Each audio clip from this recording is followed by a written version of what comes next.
Hi, I'm Debbie from Not Done Yet, Life Unscripted. And I'm going to tell you today about a trip that I took to Borneo and I stayed with Headhunters.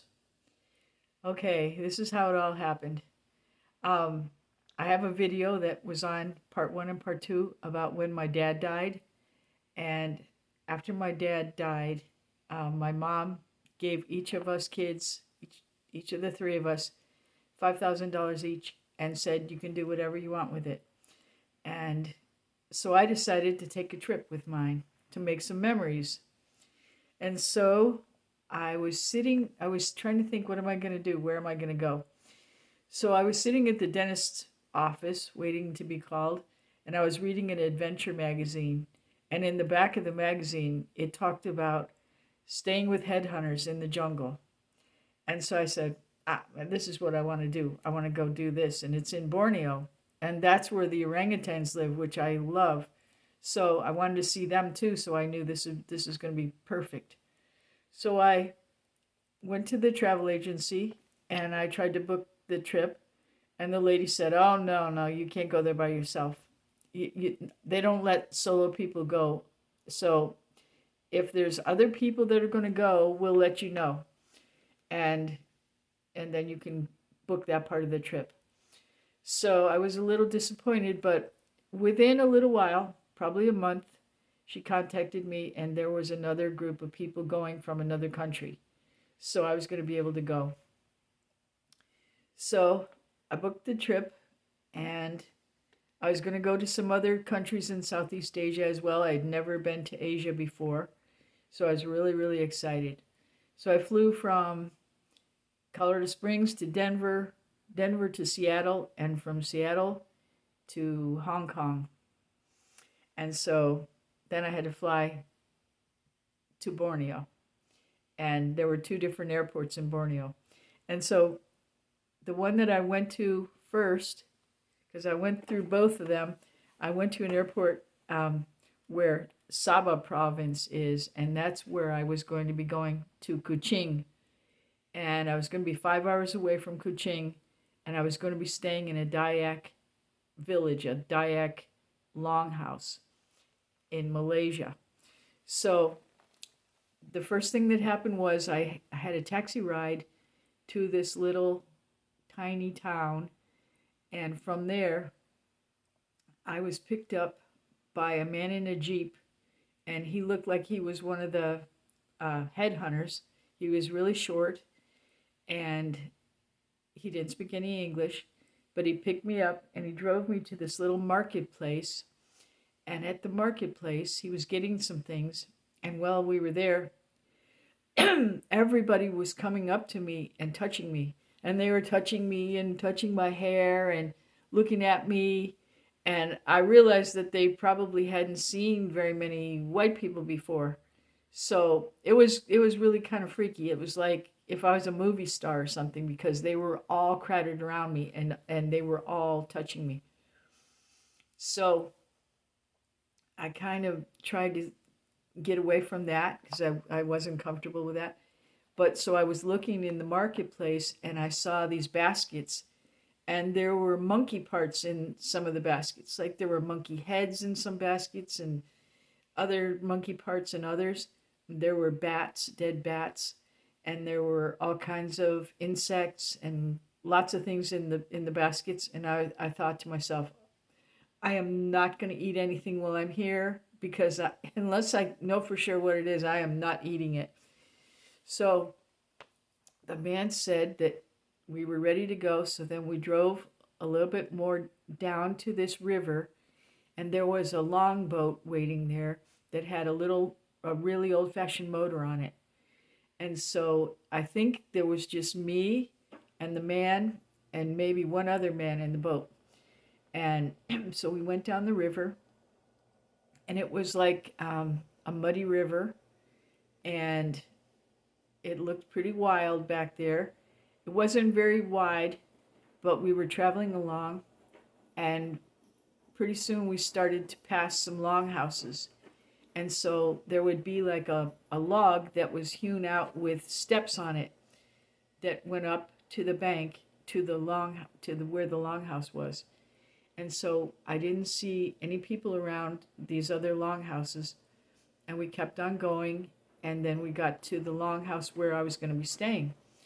And so they pulled over, and there were people taking a bath and swimming right there at the by the dock. And so there was a man that knew a little tiny bit of English, and maybe only 10 or 20 words, and he told me that I had to be careful there because somebody had been killed by a crocodile there the week before when they were taking a bath. So then I thought, okay, well, I'm not going to be taking a bath here either. I'm not going to eat. I'm not going to take a bath. Okay. So I went up to the longhouse and I met the chief. And I had been told that I needed to bring a present for the chief and a present for each of the people in the longhouse. And there were like 75 people. And so they suggested that I bring tobacco, and I was like, I'm not bringing tobacco. That's the last thing I would do is bring that to these people. No. So I brought along a big box of cookies for the chief, and then I brought individual wrapped crackers for all the other people. And I gave them to the chief, and he thanked me. And then they said, okay, we're going to go outside and perform a dance for you. I could tell what was going on because I saw everybody all dressed up. So there were a couple men and I think 2 men and 3 women. And we went outside, and the women had on dresses that were wedding dresses for them. And they had silver coins sewn to them. And the 2 men, the chief was one of the men that was dancing, and he had feathers in his hair. And I was told that if anybody had tattoos, that meant that they had killed someone. And so I was looking for tattoos on people. So they did their little dance, and that was real nice, and I was happy about that. And then we went inside the longhouse, and it was really fascinating because they took me around, and each family had a little room, it's not very big at all, and it had just the things that they would use like to cook with, maybe some dishes made out of wood, maybe a pot and some mats to sleep on.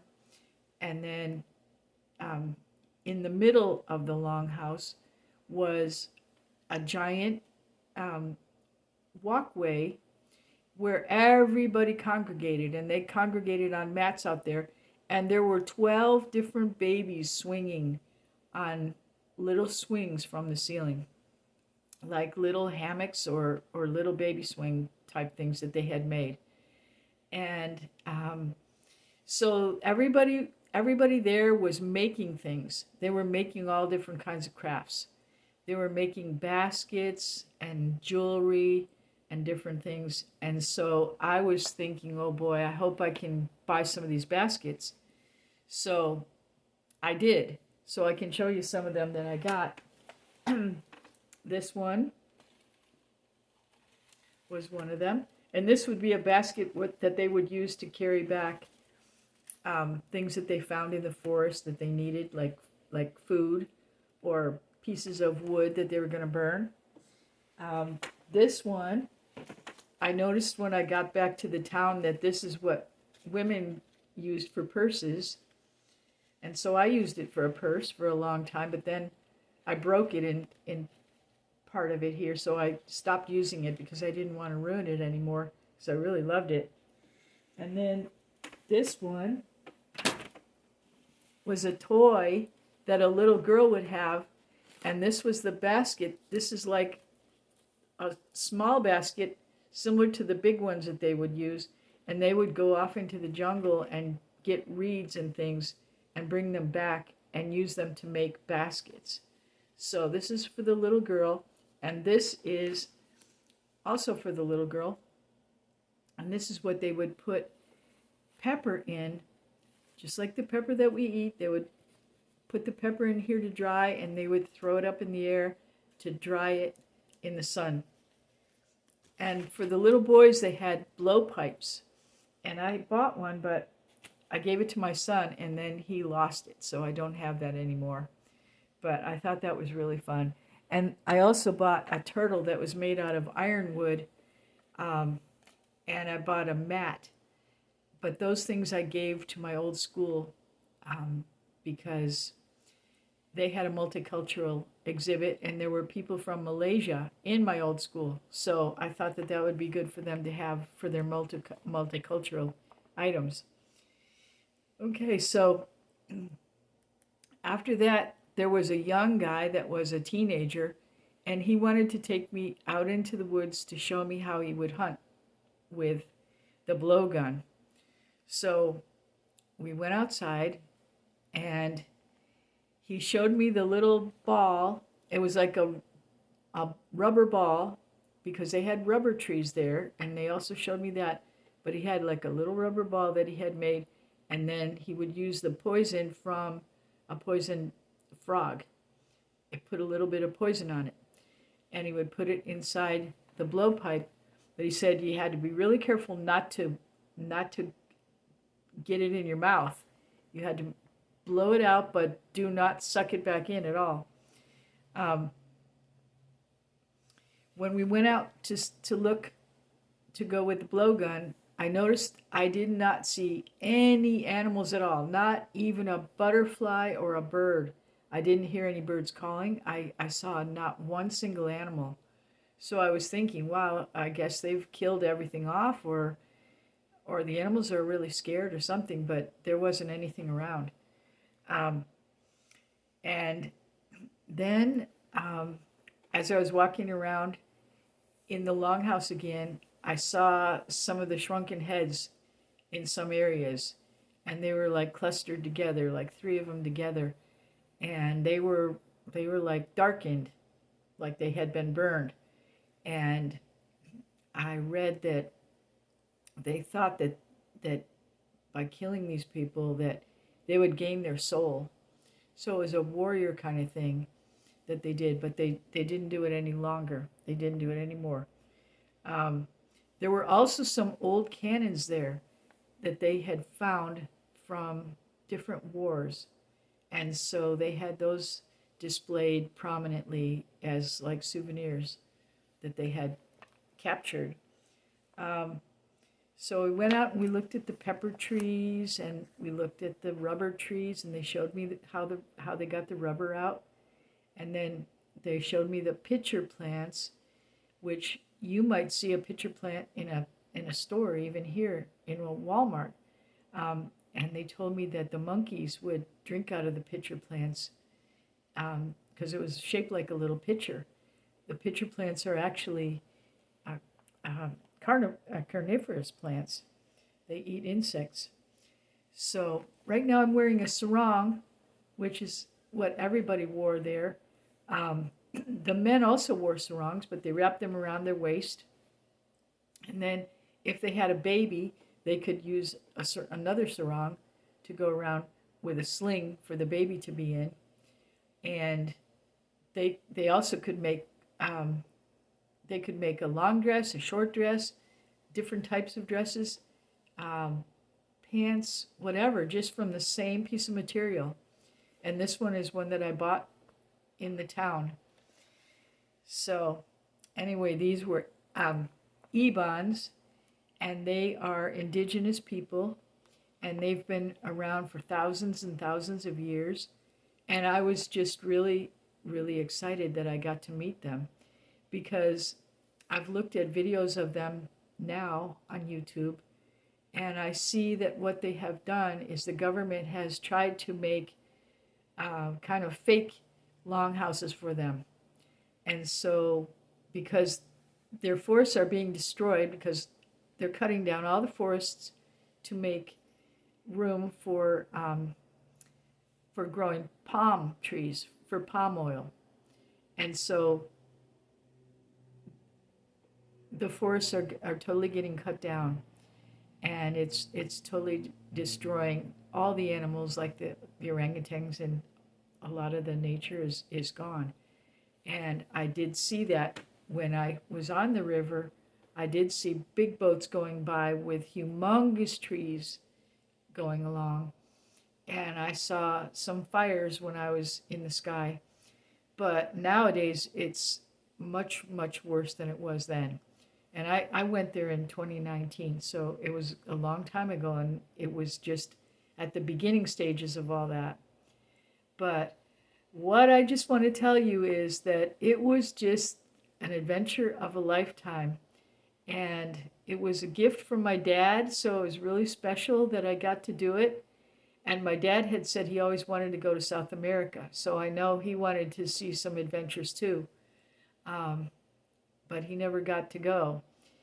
But also, when I left from here, I was so excited to tell everybody what I saw that when I got to the airport, I ran around the whole airport and I was like, "Do you speak English?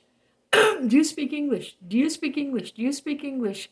And everybody was like, "No, no, no." And I wanted to tell somebody about what I had seen and where I had gone, and there was nobody to talk to.